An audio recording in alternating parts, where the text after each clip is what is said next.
Good morning, everybody.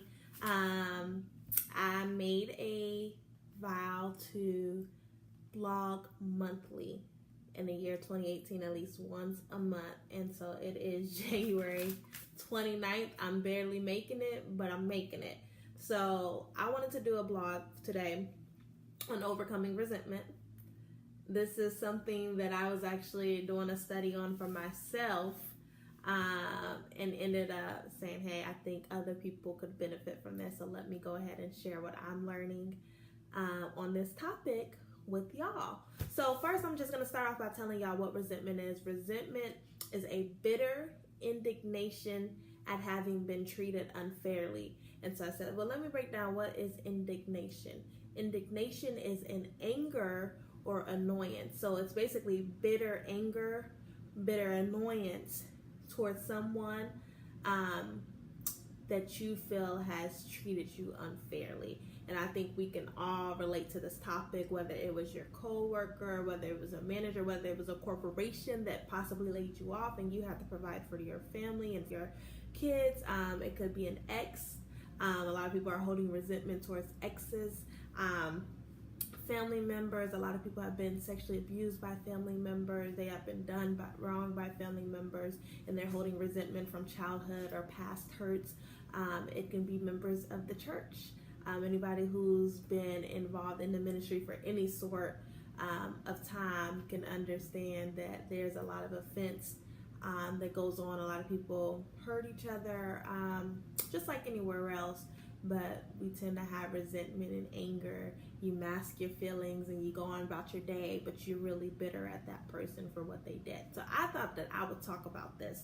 And so I came up with 3 ways that I think will be helpful in the process of overcoming resentment, because it's a process. It's not going to do these 3 steps and you're delivered. It's process, and it takes intentionality, daily effort to overcome this. And so I want to mention that first, the Bible talks about bitterness. I'm going to say resentment is essentially bitterness. Resentment can be bitterness, it can be anger, it can be grudges. We're going to say that it's all of those things encompassed. But the Bible talks about bitterness, and it defines bitterness as being a root. So in Hebrews 12 and 15, the Bible talks about the root of bitterness. So I wanted to break down that word for you really quick and tell you what a root is and what its purpose is, so that we can understand the intensity of bitterness. A root is a part of the plant structure that keeps the plant alive. It stores food for the future, it stores water for the future. You often see that it's not just one stem, but multiple stems emerge from a root, so it spreads so that it's an anchor in the ground for the plant. And the same can be true of bitterness. Bitterness spreads to many areas of your life. For instance, I can recall having an issue with somebody who I felt did me wrong, and I started not wanting to be around people who were around them, so started spreading my resentment. Not only affected them, but people who were associated with them. It can spread to other parts of your life, areas of your life. You can take it into work, because you're resentful at a coworker. Now you've changed your whole work ethic. You're not doing as well. You're not as productive. So resentment truly does spread, and it does have a hold. It's really anchored into you. And so in order to get a plant up, you have to rip it up by its root. And so we are going to talk about how can we uproot the bitterness that's in us. And so my first thing is self-reflection. So we can say that so-and-so has done us wrong. Many people have hurt us. They're going to continue to hurt us. That's just life. But self-reflect and think about the people that maybe you've hurt. What have you done? Maybe who's resentful towards you. We can't act as if we are without blame or without fault. And just hold other people to standards we're not holding ourselves to. So I think that that's really important. So when you're self-reflecting, think about not only who you've harmed, but who am I resentful at? Why am I resentful towards them? Is this affecting other areas of my life? And how can I move forward? So the Bible talks about in Matthew 7:4, it says to take the speck out of your eye before you can take the mote out of your neighbor's eye, which is essentially saying, first of all, you need to get yourself in order before you can go correcting other people. And a lot of times we hold people to standards that we're not holding ourselves to.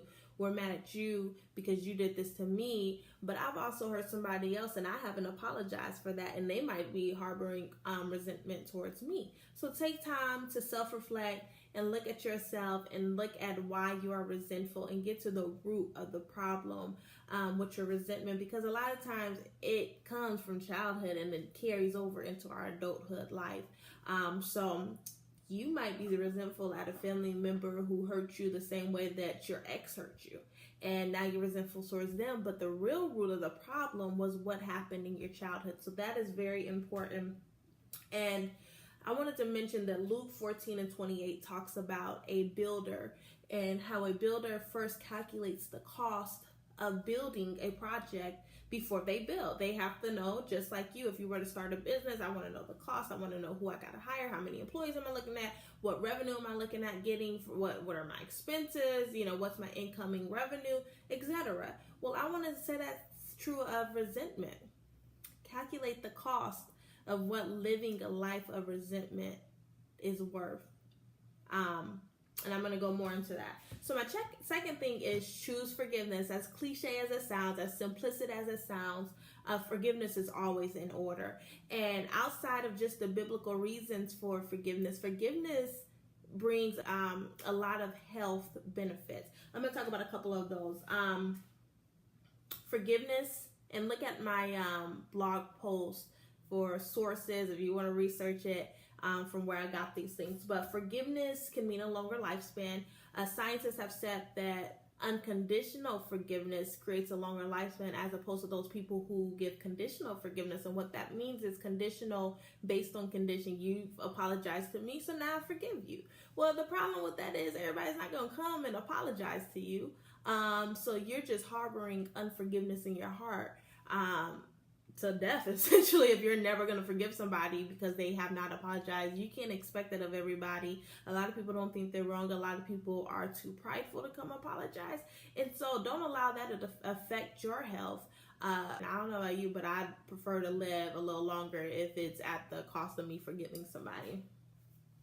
Second, forgiveness is associated with anger. Well, what anger is associated is high blood pressure, stress. A lot of times you got to take medication for those things. It's also increased heart rates. So there's medical concerns associated with people who do not forgive. Forgiveness leads to decreased stress. It helps your sleep. How many of y'all know that when you are mad at somebody, you're resentful and you're bitter, all you can think about is worrying about them and why they apologize and I can't stand them and and they keeping you up from your sleep. They're keeping you up because you're resentful. So I like my sleep. And so if I just got to move on from that person so that I can sleep better, that's what I'm going to do. In addition to that, scientists say that unforgiveness can often lead to depression symptoms. A lot of those depression symptoms can lead to alcohol or substance abuse. Because you're trying to cover up this underlying pain because you're resentful towards people. You've never dealt with the issues. And so now you're trying to cover up the pain that you feel from those issues. And that's just really unhealthy. And lastly, biblically, if you're a believer, we have to forgive because we've been forgiven. So I'm going to forgive because I've been forgiven and because I want to continue to be forgiven because I know that I'm not going to be perfect tomorrow. I know that maybe today my customer may make me angry. And so I want to be forgiven in the future. So I have to extend that forgiveness to receive the same. So overall, forgiveness improves your mental health. It really does. And we're all on this mental health kick and taking our mental health days and focusing on our peace and our happiness and our joy, and forgiveness is going to create that for you. And with that, I wanted to mention that just because you forgive somebody does not mean that you have to go out and build a relationship and be besties again. It doesn't mean that. It doesn't mean that you even have to have any type of relationship. But what it does mean is that you're now released from allowing them to take hold of your emotions and of your mental state and of your health and of your spirituality. And now you're free to go build those healthy and meaningful and purposeful relationships with others who are not going to do the harm that this person may have done to you. Lastly, pray for them. And I know y'all like, look, I didn't already forget it. Now you talk about pray for them. I get it. Trust me, I do.